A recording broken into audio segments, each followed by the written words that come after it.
ഇന്നലെ ആരംഭിച്ച മഴ കണ്ണൂർ ജില്ലയിൽ ഇപ്പോഴും തുടരുകയാണ്. ഇന്നലെ ഉച്ചയ്ക്ക് ശേഷം അതിശക്തമായ മഴ വിവിധയിടങ്ങളിൽ ലഭിച്ചു. ഇപ്പോഴും മഴയ്ക്ക് വലിയ രീതിയിൽ ശമനമില്ല. അല്പനേരം തോരുന്നുണ്ടെങ്കിലും അതിശക്തമായ മഴയാണ് ലഭിക്കുന്നത്. വളവട്ടണം പുഴയിൽ ജലനിരപ്പ് ഉയർന്നിട്ടുണ്ട്. ഏറ്റവും പ്രധാനപ്പെട്ട കാര്യം, അതിൽ കർണാടക വനമേഖലയിൽ ഉരുൾപൊട്ടിയതായി സംശയിക്കുന്നു. വലിയ രീതിയിൽ കുത്തൊഴുക്കാണ് മലയോര മേഖലയിലെ പുഴകളിലും നദികളിലും ഉണ്ടാകുന്നത്. ഇരിട്ടി പുഴയിൽ ജലനിരപ്പ് ഉയർന്നു, ഒപ്പം കൂട്ടുപുഴ പുഴയിലും ജലനിരപ്പ് ഉയർന്നു. അങ്ങനെ പഴശ്ശി ഡാമിലെ ജലനിരപ്പ് ക്രമാതീതമായി ഉയർന്നതിനെ തുടർന്ന് 16 സ്പിൽവേ ഷട്ടറുകളിൽ 13 തുറന്നിട്ടിരിക്കുകയാണ്.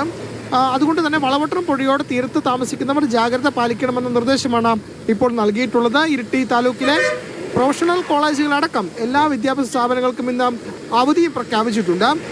മലയോര മേഖലയിലാണ് ഇന്നലെ അതിശക്തമായ മഴ ലഭിച്ചതെങ്കിൽ ഇന്ന് അങ്ങനെയല്ല. കണ്ണൂർ ജില്ലയിലെ എമ്പാടും ശക്തമായ മഴ ലഭിക്കുന്നുണ്ട്. താഴ്ന്ന പ്രദേശങ്ങളിലൊക്കെ തന്നെ വെള്ളക്കെട്ട് രൂപപ്പെടുകയും ചെയ്യുന്നുണ്ട്. നഗരത്തോട് ചേർന്ന മേഖലയിലടക്കം താഴ്ന്ന പ്രദേശങ്ങളിൽ വെള്ളം കയറുന്നൊരു സ്ഥിതിവിശേഷം ഇപ്പോൾ നിലനിൽക്കുന്നുണ്ട്. പക്ഷേ അനിഷ്ട സംഭവങ്ങളൊന്നും തന്നെ ഇതുവരെയും എവിടെയും ഉണ്ടായിട്ടില്ല എന്നതാണ് ആശ്വാസകരമായ കാര്യം. പക്ഷേ മഴ മാറി നിൽക്കുന്നില്ല. അതിശക്തമായ മഴ ഇപ്പോഴും തുടരുന്നുണ്ട്. ഏതായാലും കണ്ണൂർ ജില്ലയിൽ മഴ ശക്തമായി തന്നെ തുടരുമെന്നതാണ് കാലാവസ്ഥാ നിരീക്ഷണ കേന്ദ്രത്തിന്റെ ഏറ്റവും പുതിയ മുന്നറിയിപ്പ്. ഒപ്പം തന്നെ കാറ്റും തുടരും.